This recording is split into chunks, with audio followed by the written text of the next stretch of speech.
All right, another dollar, another day. This is day 5, I believe.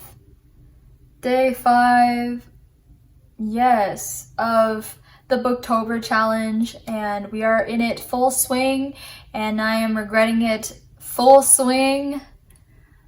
If you notice something about my outfit choice, you will notice that I am wearing the same outfit, yes, as the ones that I've worn before in my, I don't know, 3 other videos. Yes, I filmed everything back to back with only my jewelry changing in between. Yeah, because that's the type of person that I am, and I'm stressed out, man.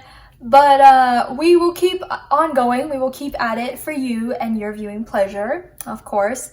And if you notice that my everything, my setup and makeup and chair is all the same as my Widow video, which is something that I did a while back. You could check it out if you're interested in children's literature. Well, that's because I filmed everything in July. Again, back to back. So yeah, there's excitement, but also not joy. That's definitely not what's happening to me right now. Anyways, we keep on trucking, right?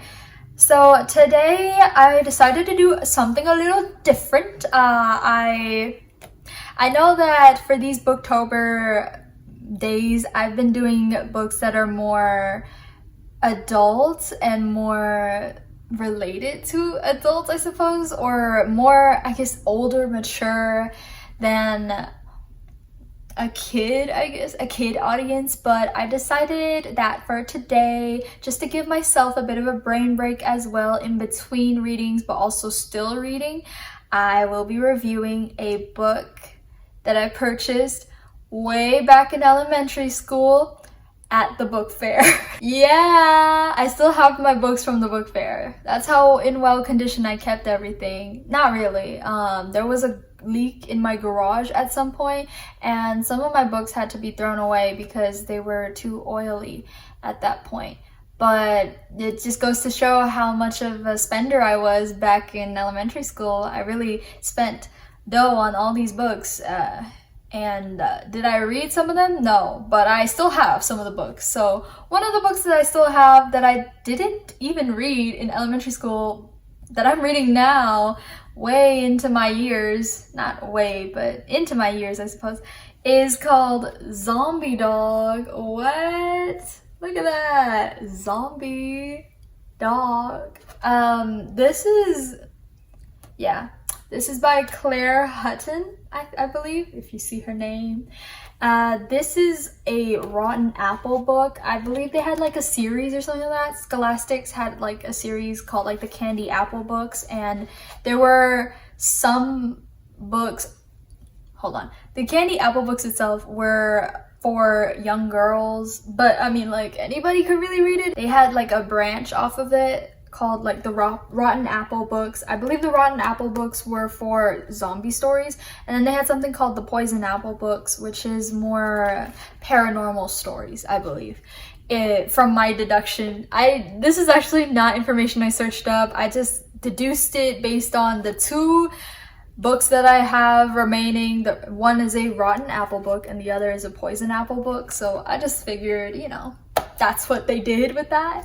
But anyways, this one we're gonna be talking about is Zombie Dog. It is for a younger audience, but I am going to be talking about it, and since it is for a younger audience, I will try to keep myself more composed and contained for a younger audience. But I know I don't know, if you are not so young but you would like to be a part of the whatever that was gonna happen and go down right now, or B, you have children in mind that you would like to give books to or help, I don't know, give recommendations to, then like sit tight, because I'm going to lay it down on you, the Zombie Dog. Yes. So a bit of a disclaimer, I will be giving some spoilers because I can't see myself really talking about this book without talking about what happened in this book. I can't just, I don't know. I know I said I won't give spoilers, but that's only for the ones that are the mystery books in this Booktober. I am going to be talking about this one though. This is not a mystery, obviously. It's a zombie book, so those are two different things. So I'm gonna be talking about every single little thing that happened in here. If you don't like that, I would suggest clicking away. And there's my disclaimer. So we open up to little girl Becky. I don't know, I think she's in middle school, I believe. All these middle schoolers that I'm dealing with right now. Crazy. We open up to her in her new house. Her parents had recently moved into the house. She doesn't change schools or anything. It's just a new house that like they moved into. Their dream house, as they say, on a nice street and all that. And she has a dog. His name is Bear. She loves him very much. He's the love of her life, the star in her sky and all that. But yeah, she's playing around with Bear and her friend Charlotte until, you know, Charlotte makes this comment about how she's like, I would love to stay over, Becky, but the house next to you that you are living next to is so creepy. And Becky turns and it's an abandoned house, boarded up windows, like imagine like stormy skies or something, very dramatic lightning, dun dun dun, all that, an organ playing somewhere. And she's like, I mean, it's a little dilapidated, so I guess you would see that. And I'm like, wow, it's like she did not notice at all that she was living next to a haunted mansion or something. But her friend Charlotte was like, yeah, but you know, there are rumors about the house you're living next to. And Becky's like, wait, what rumors? But just then Charlotte is like, oh, gotta go, my parents are here, etc., etc. And so Becky is just left in the dark for a bit. She goes to school, and it is revealed to a party of nosy brats that she lives next door to the haunted house of urban myth. The urban myth is not urban myth. It's called the McNally house, and they have lots of stories about it, stories about werewolves, witches, mad scientists, etc., etc.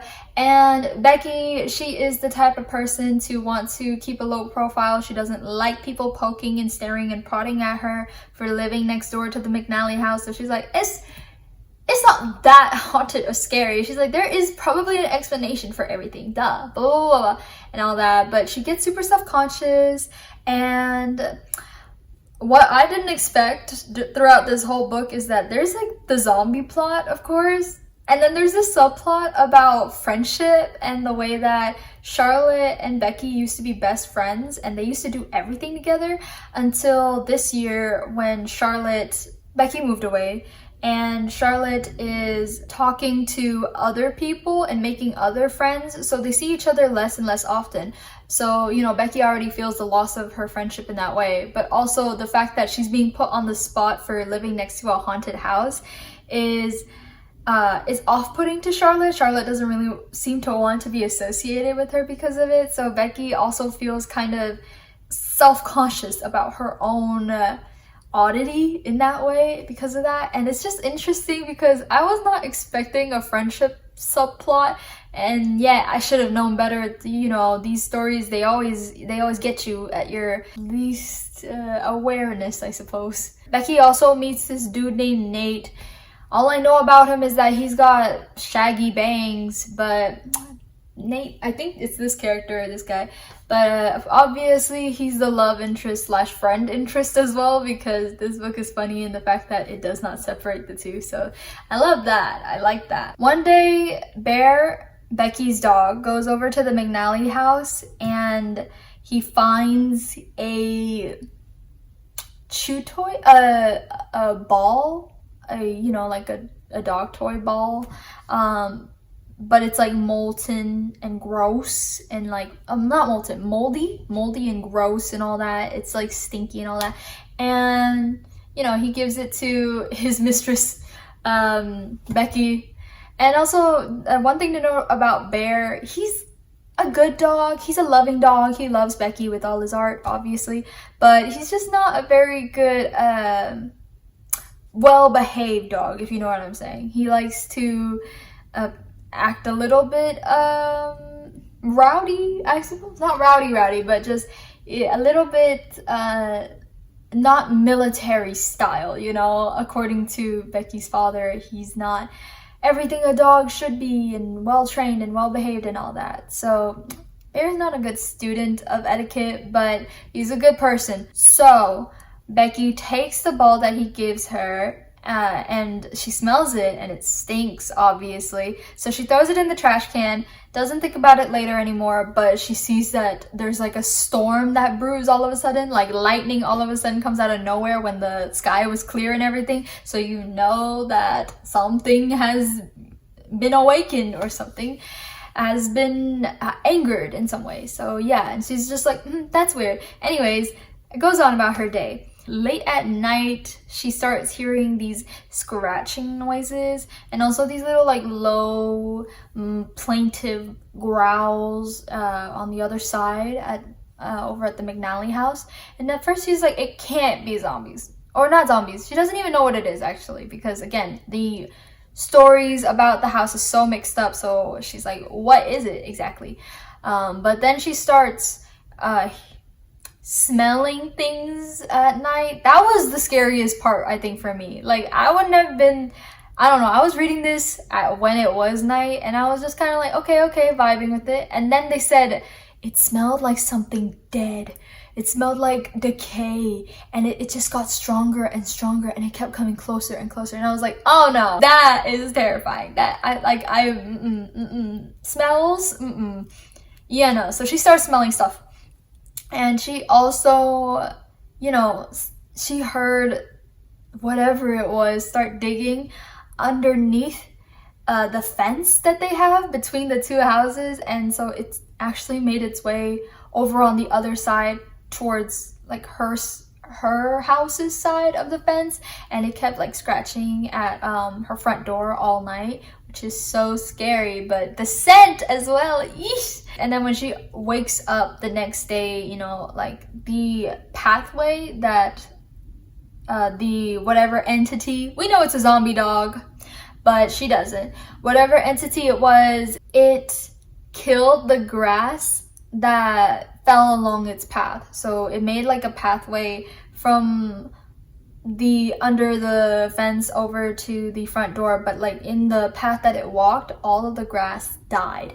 And not only died, let me tell you something gross. Trigger warning if you do not like gross things in general. I mean, it's not bad. I'll try to like gloss over it, but it's not, I don't know, just in case you don't have a big strong stomach. Not only did the grass die, but the soil was also crawling with like beetles and worms and all types of all types of like creepy crawlies, I suppose, that just like littered the path, I suppose. That's the best way to say it. Bear gets the blame for it from her parents, specifically her dad. Her dad has a crusade against Bear, but he's basically like, it's that darn dog, you know? And she's like, how the heck what?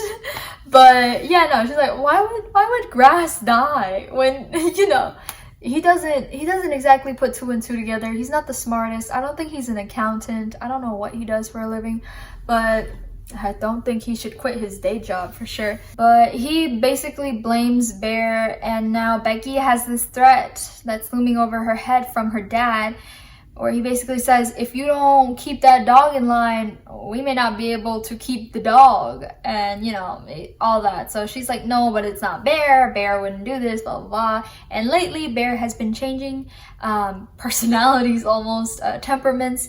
He's more nervous. He does not stray away and like, you know, roam around like he used to. He always stays very close to Becky in particular, trying to protect her from whatever it is. He's always alert and always quiet, which is super concerning as well. So then we get a little bit of lore from the other students, I believe. Yeah, from the other students, that basically said that the McNally house was owned by Dr. McNally and his wife, and they lived there. And Dr. McNally had been so obsessed during his time when he was alive and before Mrs. McNally went off to live in a care facility and all that.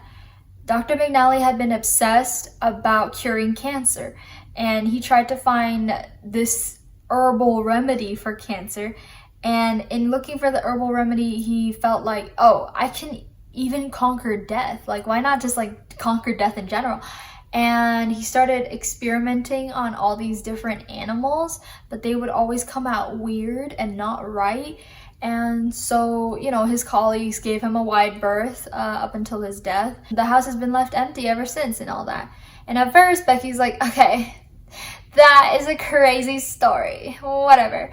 But later on, it turns out that it is correct. He was, you know, researching how to cure cancer and eventually found a way to even conquer death, as he so supposed. Becky suspects that, okay, I think what I'm hearing at night is a zombie, because the smell, first of all. Secondly, she has seen its eyes before and it glows green eyes, whatever, yeah.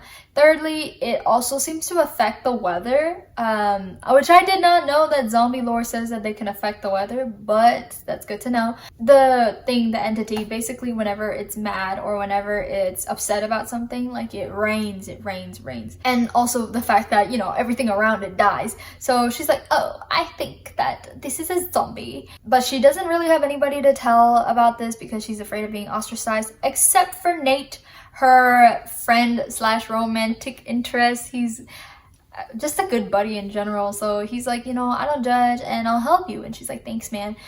So they become closer while they're trying to research and find out stuff. And it turns out that it is a zombie. Oh no.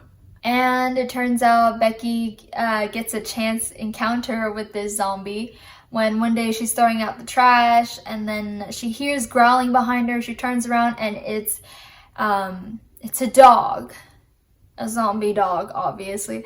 It's dragging its leg, but it's not just any zombie dog. Guys, it's a Chihuahua. You know, zombie dogs I was prepared for because of the title, obviously. And, you know, I'm not exactly like scared of them ever since those early 2010s movies about, I don't know, there was this one dog, like, there's Frankenweenie, but like there's also that one movie about that dog who's like a vampire or something like that, but he eats jelly.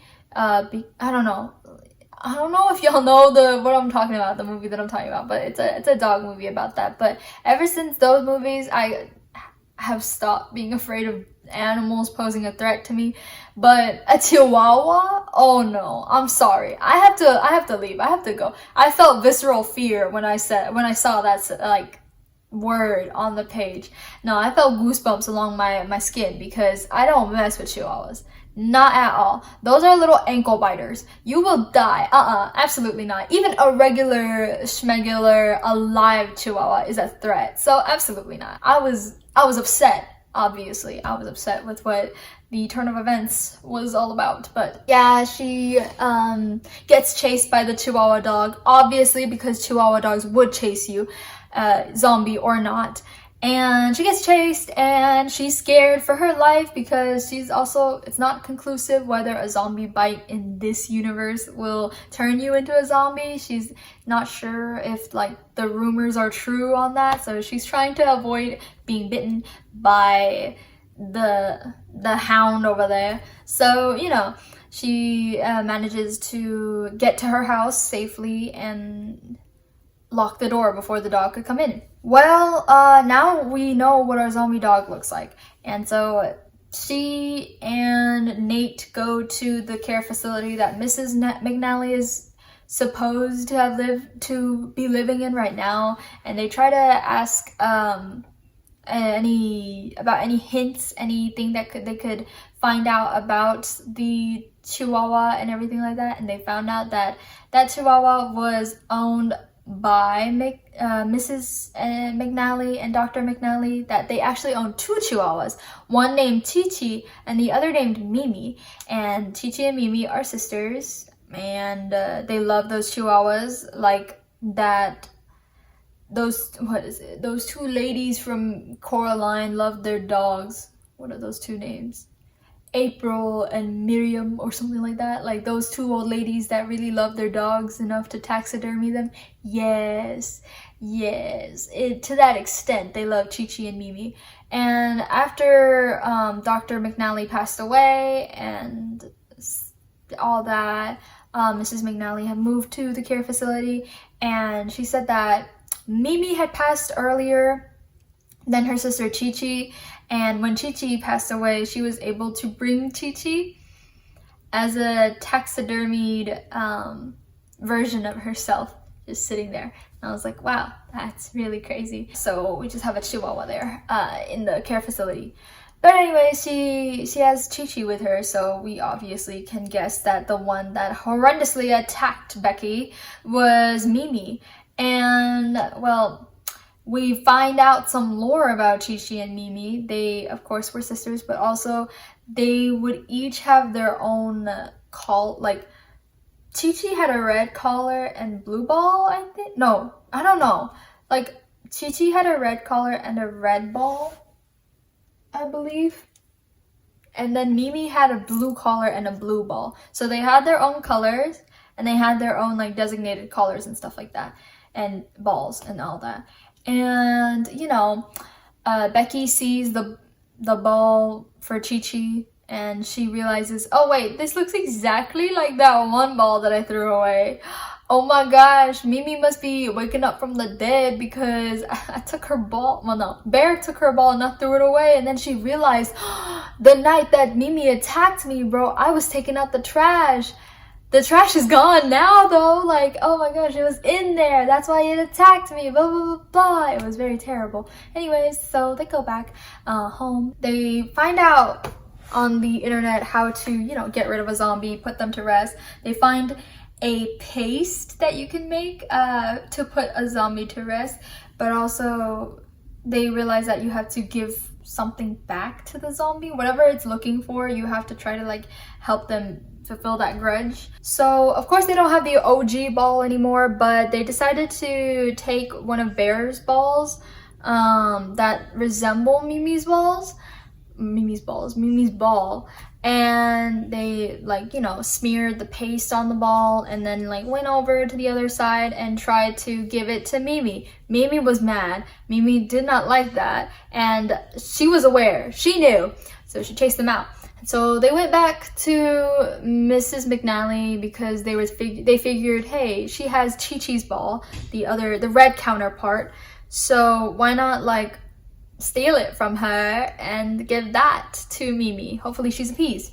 But Becky had a change of heart. Instead of stealing, she went and told her the truth, and Mrs. McNally was finally like, okay, let me tell you all that happened. You're right. Dr. McNally did have that experiment to bring dead things back to life and stuff like that. And yes, we used voodoo actually to do that. And we used it on our beloved Mimi because, you know, when Mimi died, they were distraught and devastated. However, they did not expect Mimi to become the way that she is now, and they were so disheartened, so heartbroken, that they planted one of the ingredients for the paste that they had to make in their yard so that they could make the paste themselves to put Mimi back to rest, and buried her with her ball and stuff like that. And she was like, fine, you can have Chi-Chi's ball. I hope, like, it works and all that. And it does. It works. Woo. Everything goes back to normal. Bear is brighter and sunnier than ever, but, you know, he doesn't wander too far anymore. But Becky still believes that he should go into obedience classes and all that to appease her father. Yes. And she and Nate are friends. And what else? And she and Charlotte have talked to one another, talked it out, and they realized that, like, they don't have to always do everything together, but they would still like to be friends and to hang out whenever they can. Becky doesn't feel as left out about that decision because she makes other friends as well aside from Charlotte. And yeah, that's like the end of the story. So what did I feel about this book? I don't know. I don't think I can really grade a younger, like a grade school book, you know what I'm saying? I don't think I could like give a review exactly on it, but I will say if you're in for a little spooky, like I guess like R.L. Stein type beat, but in a more like a girly understanding, a girly perspective, and also one that ends happily, because I don't think all of R.L. Stein's books ends happily. So if you want something that does have a happy ending and a resolution and characters that are, I don't know, I can't say they feel real, but like they are archetypes of what we expect in middle school, I suppose, then like this is for you or your young one. If you want to read it yourself, you can as well. It's a very fast read if you are of a similar disposition as I am. But anyway, that was Zombie Dog. And that concludes day 5 of Booktober. And yeah, I'll see y'all next time. I'll see y'all later. Tomorrow.